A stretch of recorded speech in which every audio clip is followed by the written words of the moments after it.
Pues 9 de mayo 2021, empezamos con el estudio matutino el día de hoy, domingo. Vamos a orar y vamos a empezar a ver el tema de hoy, que es la justificación por la fe en el Apocalipsis. Padre, gracias te damos por tu cuidado durante toda la semana y el permitir reunirnos el día de hoy para estudiar tu palabra. Pedimos, Señor, tu dirección en todo. Gracias por permitirnos el estudiar, el abrir tu palabra, el leerla, el tenerla accesible a nosotros. Guíanos con tu Santo Espíritu en todo lo que hemos de ver y que tu palabra sea atesorada en nuestros corazones, que por medio de ella también seamos llevados a adorarte a ti como nuestro Salvador, nuestro Redentor, como aquel que vino y dio su vida por nosotros. Gracias porque sabemos que también un día volverás y establecerás tu reino. Ayúdanos, Señor, a seguir proclamando tu Evangelio y modelando el Evangelio también con nuestras vidas. En el nombre de Jesucristo. Amén. Bueno, pues vamos a empezar con el Evangelio en el Apocalipsis. Tenemos el día de hoy el tema de la justificación por la fe en Apocalipsis. Y vamos a leer primero este pasaje en Apocalipsis 7, versículos 13 y 14. Este es un pasaje donde está ya el apóstol Juan viendo una visión celestial. Y ve ahí una multitud delante del trono de Dios. Dice, entonces uno de los ancianos habló diciéndome, estos que están vestidos de ropas blancas, ¿quiénes son y de dónde han venido? Yo le dije, Señor, tú lo sabes. Y él me dijo, estos son los que han salido de la gran tribulación y han lavado sus ropas y las han emblanquecido en la sangre del Cordero. Ahí tenemos entonces esta primera visión de personas que están en el cielo, que es una multitud con pues vestiduras blancas. Y la pregunta aquí es muy significativa de quiénes son y por qué están en pie. El capítulo anterior, el capítulo 6, si ustedes notan, termina preguntándose quién podrá estar en pie delante del Cordero. Voy a leer el 6, 16 y 17. Dice, y decían a los montes, los hombres que no estaban a favor, que no eran creyentes, que no estaban a favor del Cordero, que estaban pecando, que estaban en rebelión. Dice, decían a los montes y a las peñas, caed sobre nosotros y escondednos del rostro de aquel que está sentado sobre el trono y de la ira del Cordero, porque el gran día de su ira ha llegado, y ¿quién podrá sostenerse en pie? Eso es muy importante. ¿Quién podrá sostenerse en pie delante del Cordero? Y luego en la siguiente sesión, la siguiente visión que tiene, ahora va a ver a 144,000 que están ahí fieles y luego una multitud en el cielo que está también con vestiduras blancas y que están delante del Cordero. Y esos que están delante del Cordero, ¿por qué pueden estar delante del Cordero?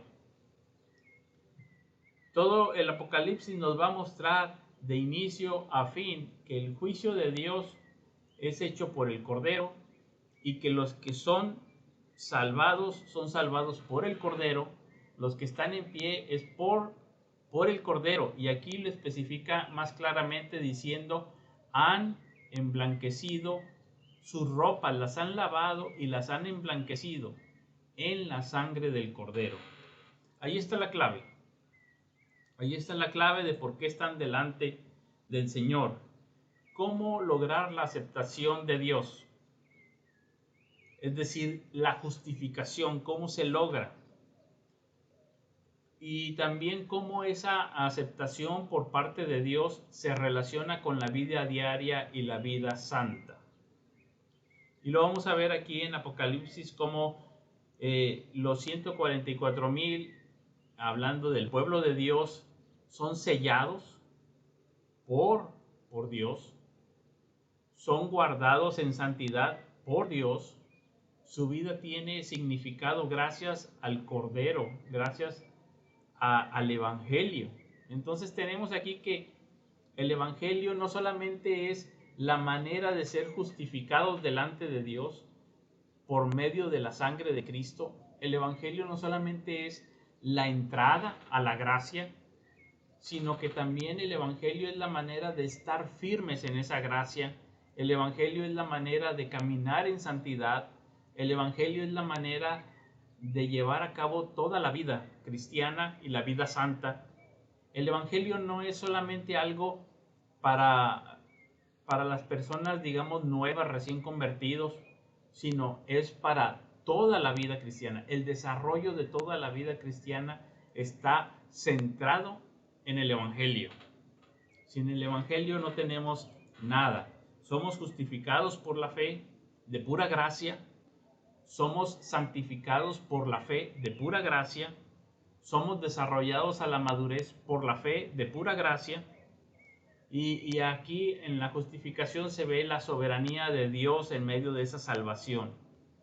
Esta visión de la liberación final tiene como objeto darnos consuelo en nuestras aflicciones presentes, al mostrar que no hay tribulación que nos pueda sobrecoger y apartarnos de nuestro lugar en el reino.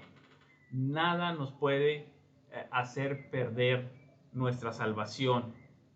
Y aquí lo va a presentar porque hay personas que incluso son mártires, son decapitados y aún así están delante del Cordero. No pierden, están justificados y están preservados por la gracia de Dios, de tal manera que ninguna tribulación presente les puede apartar de su salvación, como dijera el apóstol Pablo en Romanos 8, que aunque parecen ser corderos que van al matadero, dice que son más que vencedores. Ahí hay como que una combinación de cordero y león. Aunque pareciera ser que sufren peligros, hambre, desnudez, espada, dice, ninguna de estas cosas nos puede separar del amor de Dios que es en Cristo Jesús. Entonces dice, estamos seguros. Y el Apocalipsis lo está mostrando así. Nada los pudo separar y llegan a estar presentes con vestiduras blancas delante del Cordero. Y salen de la tribulación, aunque sí pasan por pruebas, sí pasan por algunas tribulaciones. Hay una tribulación que el creyente nunca habrá de experimentar. Y esa es la visitación final de la ira de Dios y la muerte eterna. El creyente es librado de la tribulación más grande, que es la ira de Dios, la muerte eterna. Todos los que son hijos de Abraham por la fe en Jesucristo están a salvo de la ira venidera. Y Gálatas 3:9 dice que una vez que estamos en Cristo, estamos en la simiente de Abraham y por lo tanto estamos heredando bendición, no maldición. De pura gracia, por la fe. Aquí hay una preservación del creyente por parte de Dios, de manera que obtiene la bendición más grande y es librado de la tribulación más grande. Es librado de la tribulación más grande, que es la ira de Dios, y es bendecido con la bendición más grande, que es estar en la presencia del que está en el trono y del Cordero, con vestiduras blancas, lavadas y emblanquecidas en la sangre del Cordero. Ahora, hay una parte muy importante aquí de la justificación por la fe que está reforzando lo que nos dice ya 1 de Juan 1:7, por ejemplo. Hay muchos pasajes, pero voy a tomar primero este. Es uno de los pasajes del mismo apóstol Juan, que escribió el Apocalipsis, digamos que aquí en la epístola lo escribe también de una manera sencilla, clara, directa, y dice, 1 Juan 1:7, pero si andamos en luz como Él está en luz, tenemos comunión unos con otros, y la sangre de Jesucristo, su Hijo, nos limpia de todo pecado. La sangre de Jesucristo, su Hijo, nos limpia de todo pecado. Ahí está la justificación por la fe. Hebreos 10, 19 y 22 nos dice algo similar. Así que, hermanos, teniendo libertad para entrar al lugar santísimo por la sangre de Jesucristo. ¿Sí? Estar a la presencia de Dios por la sangre de Jesucristo. Y fíjense lo que dice también el 22. Acerquémonos con corazón sincero, en plena certidumbre de fe, purificados los corazones de mala conciencia y lavados los cuerpos con agua pura. Aquí se está usando el simbolismo del Antiguo Testamento. Nosotros ya leímos hace unos días el Antiguo Testamento y leímos todas estas leyes de lavamientos y de sacrificios. Y dice, ellos han lavado las túnicas en la sangre del cordero. Nosotros sabemos que una túnica, en el sentido literal, si es blanca y la lavas con sangre, no va a quedar blanca. Es simbólico, ¿sí? Estamos hablando de la túnica como la persona misma y lavado en la sangre del cordero, con todo esto que venimos viendo en la ley sobre los lavamientos y los sacrificios para perdón de los pecados, para purificar los pecados, para dar la vida por los pecados del hombre y poderlo hacer digno de estar en la presencia del Señor. No es digno por sí mismo, sino por la sangre del cordero. Ahí hay expiación de pecados, ahí hay derramamiento de sangre, ahí está la vida puesta a favor nuestro. Entonces ahí está ese cordero que era sacrificado, y tenemos muchos ejemplos en el Antiguo Testamento de todo ese sistema, que algunos dirían, ay, qué bueno que nosotros ya no estamos en ese sistema de estar llevando sacrificios y por los pecados y lavamientos y purificaciones, y ocurre esto, sudo y estoy contaminado, hago esto y estoy contaminado, hago esto y estoy contaminado, y tengo que estarme lavando y lavando. Ahora, nosotros pudiéramos pensar que eso es mucho trabajo, mucho sacrificio, mucho lavamiento, pero normalmente cuando pensamos eso es porque normalmente minimizamos nuestros pecados. Los vemos como con algo de ligereza, se normaliza el pecado en nuestras vidas y realmente no vemos si su grandeza, su impacto en todas las dimensiones de nuestra vida. Pero aquí lo ha hecho el Señor Jesucristo, ese lavamiento de una vez y para siempre a través de la sangre de Cristo. Ese fue el sacrificio suficiente, total, completo. La Biblia no describe al pecador como alguien que accidentalmente se contaminó por tocar sin darse cuenta algo que no era limpio. No, de hecho se merece toda la culpa por su deshonra. Es culpable y está condenado. Para ser justificado delante de Dios debe limpiarse de toda inmundicia y ser perdonado. El ser humano ha pecado y es culpable. Y solamente por la sangre de Cristo puede ser justificado.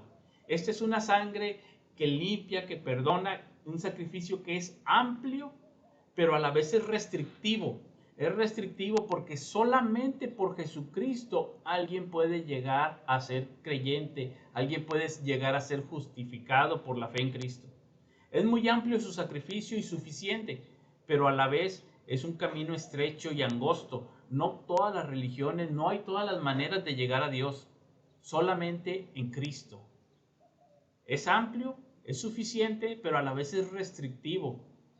Y a menos de que yo venga arrepentido de mis pecados, creyendo en Cristo, yo no voy a poder ser justificado delante de Dios y yo no voy a poder estar delante de Él en su presencia. Tiene que ser solamente por Cristo, porque realmente soy culpable. Y luego, en diferentes momentos, el apóstol Juan nos está mostrando ahí en Apocalipsis esta justificación en que se hace énfasis en la sangre del Cordero, que no hay otra forma sino solamente ahí.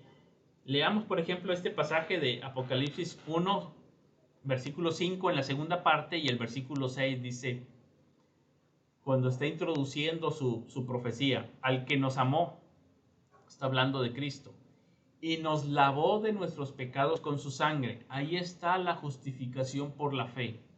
Nos lavó de nuestros pecados con su sangre y nos hizo reyes y sacerdotes para Dios, su Padre.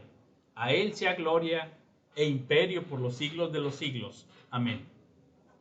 Entonces aquí está estableciéndose de inicio cuál es el tono de todo el Apocalipsis.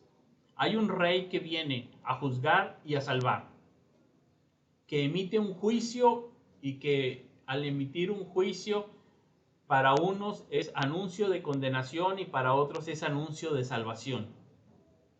Y los que se salvan no se salvan por sí mismos, sino que son salvos, son justificados por la fe en la sangre de Cristo. Y entonces ellos entran al reino de Dios como reyes y sacerdotes para Dios. Y toda la gloria es para Dios y para el Cordero, no para el hombre. Toda la gloria y el imperio por los siglos de los siglos es para aquel que nos amó y nos lavó de nuestros pecados con su sangre.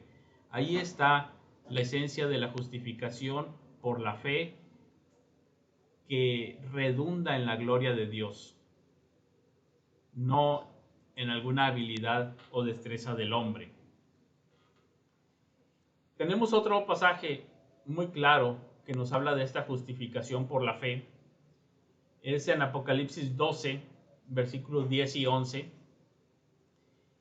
Dice en otra visión, entonces oí una gran voz en el cielo que decía, ahora ha venido la salvación, el poder y el reino de nuestro Dios y la autoridad de su Cristo, porque ha sido lanzado fuera el acusador de nuestros hermanos, el que los acusaba delante de nuestro Dios día y noche. Y notemos esto, y ellos, los creyentes, ellos le han vencido a Satanás, le han vencido por medio de la sangre del Cordero y de la palabra del testimonio de ellos, y menospreciaron sus vidas hasta la muerte. Entonces tenemos aquí esta escena, está el trono de Dios, el Dios justo y santo, está el hombre pecador, el hombre culpable, y hay un acusador, Satanás. Y el acusador tiene muchas cosas que decir en contra nuestro. Hay muchas cosas de las que nos puede acusar. Nos puede acusar de muchos pecados y maldades, de rebelión contra Dios. Y es cierto. Pero aquí en este momento el acusador se queda callado. Es silenciado. Aquí dice que es echado fuera. Quiere decir que ya no tiene argumentos, porque el acusado, el hombre pecador, es declarado justo, inocente.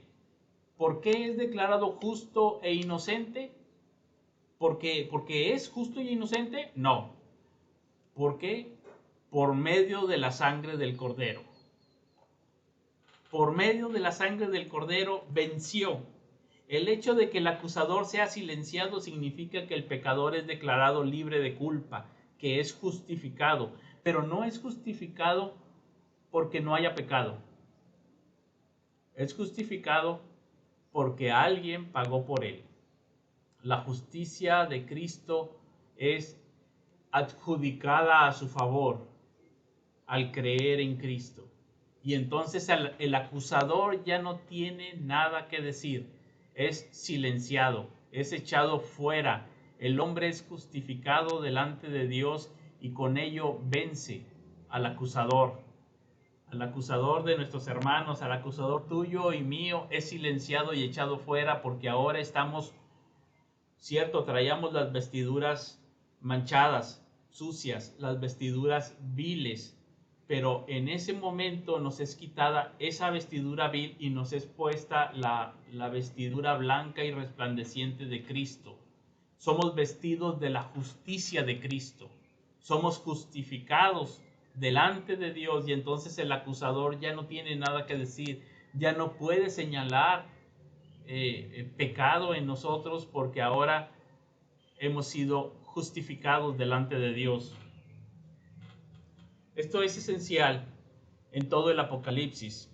La vida, la muerte y la resurrección de Jesucristo es lo que constituye el significado, motivo y poder de la vida cristiana, para esta vida y para el futuro. Aquí en esta vida, lo más importante y trascendental es vivir en el Evangelio. Y en aquella vida, lo más importante y trascendental es que estamos ahí gracias a la gran salvación obrada por Jesucristo, gracias a su vida, muerte y resurrección. Y por eso podemos estar con esa seguridad para esta vida y la siguiente. Por ejemplo, de manera implícita, el apóstol Juan da un mensaje a las 7 iglesias y a las 7 iglesias en una manera implícita les está diciendo que lo que tienen que hacer es vivir centrados en el Evangelio. Por ejemplo, los efesios les dice que han abandonado su primer amor, que el Evangelio ya no absorbe su atención, ya no los motiva como lo solía hacer antes. Ellos tienen que regresar a la esencia del Evangelio. A los de Esmirna, dice, son reconocidos por su fidelidad y se les insta a perseverar.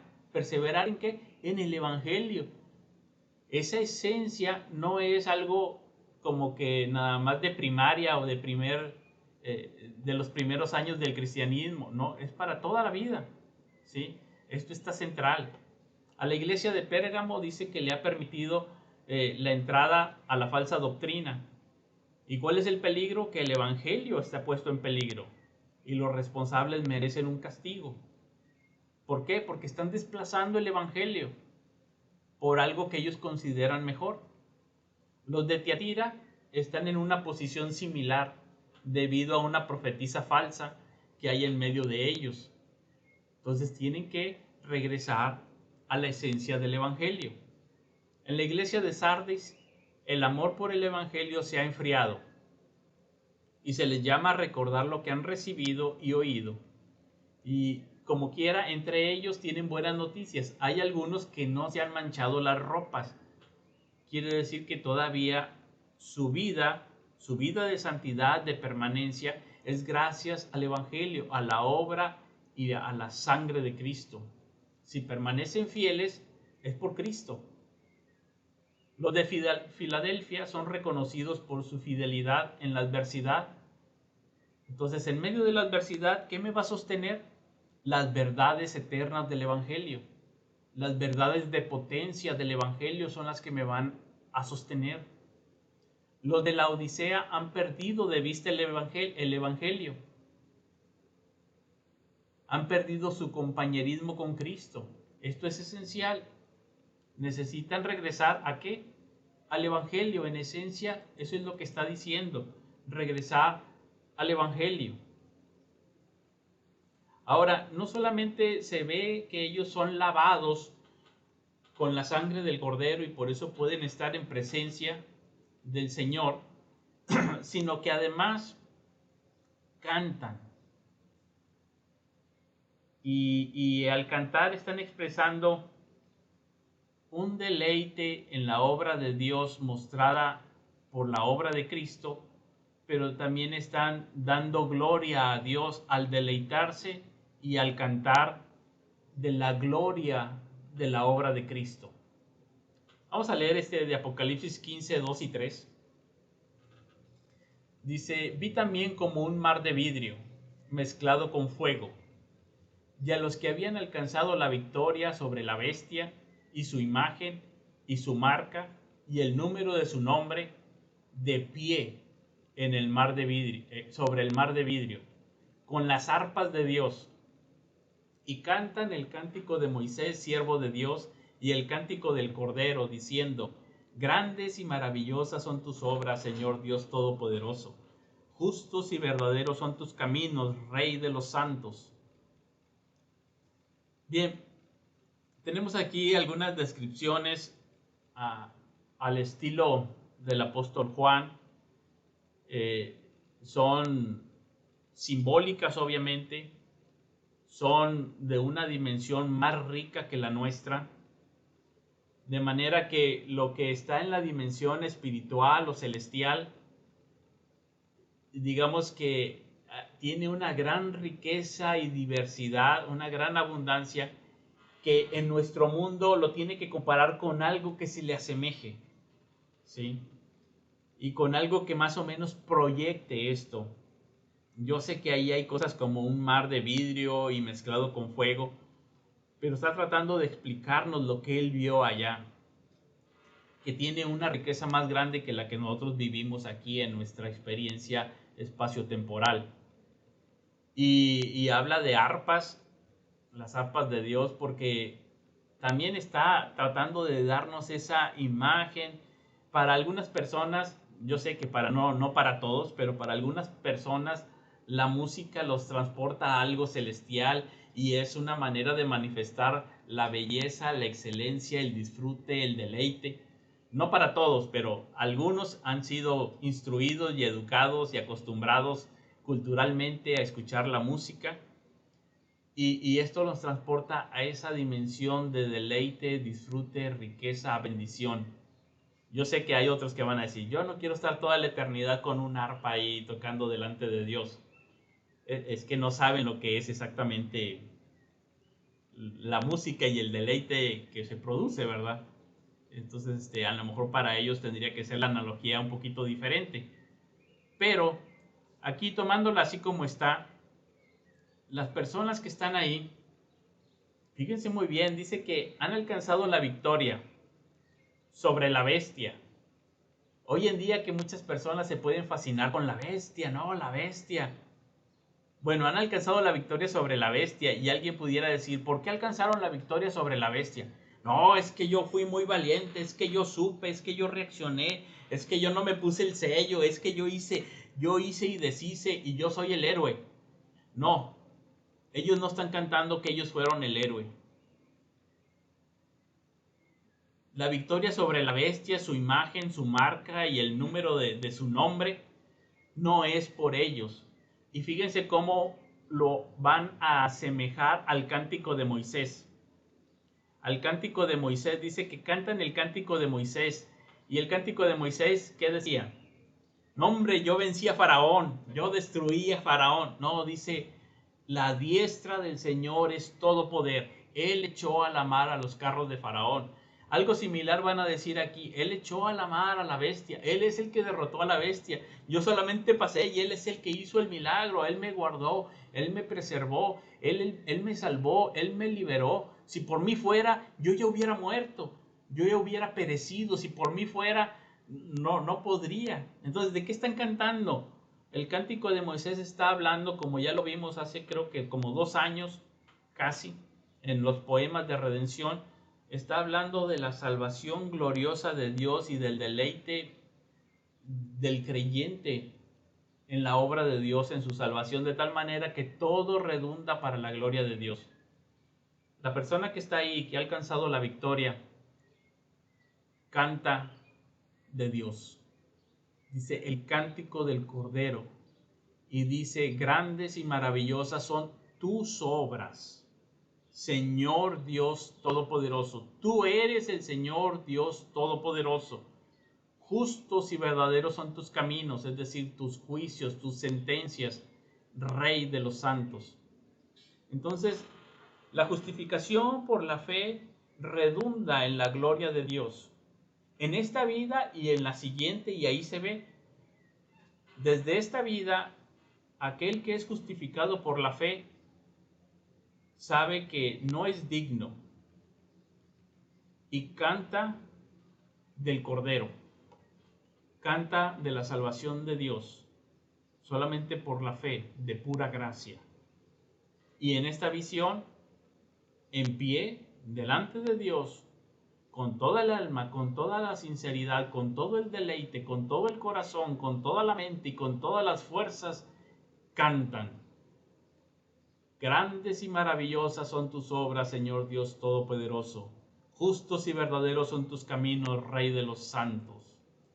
Con un gran aleluya. Así que iniciamos preguntándonos, ¿cómo lograr la aceptación delante de Dios? ¿Cómo nuestra aceptación por parte de Dios se relaciona con la vida diaria y con la vida santa? Entramos y somos aceptos, somos recibidos delante de Dios, somos lavados y somos limpiados de nuestras túnicas, de nuestras vestiduras, solamente por la sangre del Cordero. De pura gracia, por medio de la fe, y esto no de nosotros, pues es don de Dios, no por obras para que nadie se gloríe. Así entramos a la vida cristiana. Y así es como vivimos nuestra vida diaria. Y así es como se desarrolla la vida de santidad. Y así es como un día estaremos en su presencia entonando, alabando al Señor, entonando sus alabanzas, dando gloria a su nombre, justificados solamente por la fe. Y así que todo lo que veamos de aquí en adelante y hasta las bodas del Cordero, se nos va a decir, a su novia se le ha concedido, no por sí misma, sino por aquel que derramó su sangre, por el Cordero. A su novia se le ha concedido vestirse de lino fino, limpio, resplandeciente, celebrando la comunión con Dios, justificados por la fe. Lo que deja muy claro el Apocalipsis de inicio a fin es que la justificación es por la fe en la obra de Cristo. Y esto no solamente nos asegura aquella vida, sino también esta. Nos asegura que en medio de nuestras tribulaciones y preocupaciones sabremos que no hemos de enfrentar la tribulación más grande de todas, que es la ira de Dios. Sabemos que no importa cuál sea la circunstancia, la gracia de Dios que nos salvó en un inicio nos seguirá salvando a través de toda nuestra vida, llevándonos en un crecimiento en santidad y a preservar en la fe, a perseverar, a ser pacientes y si es necesario a sufrir el martirio como algunos de ellos, pero sabemos que al fin y al cabo estaremos en pie delante del Señor como una multitud vestidos de ropas blancas, resplandecientes, porque han sido lavados nuestros pecados por la sangre de Cristo Jesús, nuestro Salvador. Este es el glorioso mensaje del Evangelio, ahí en el Apocalipsis, que debía de animar a los creyentes en medio de lo que estaban sucediendo en sus vidas, lo que estuvieran pasando. Y es lo que nos anima a ti y a mí. Cristo murió por nuestros pecados. Esa es una muy, muy grande y preciosa verdad que jamás hemos de perder del centro de nuestras vidas. Cristo murió por nuestros pecados, fue resucitado, ascendió al cielo y un día volverá. Esto es lo que siempre proclamamos, disfrutamos y celebramos en las ordenanzas como la Cena del Señor. Eso es central para mi vida diaria, para mi vida de santidad, y eso será central en lo que cantemos cuando estemos en presencia del Señor en aquel día, esperando su reino, su regreso, porque Él volverá. Bueno, voy a detener aquí la grabación.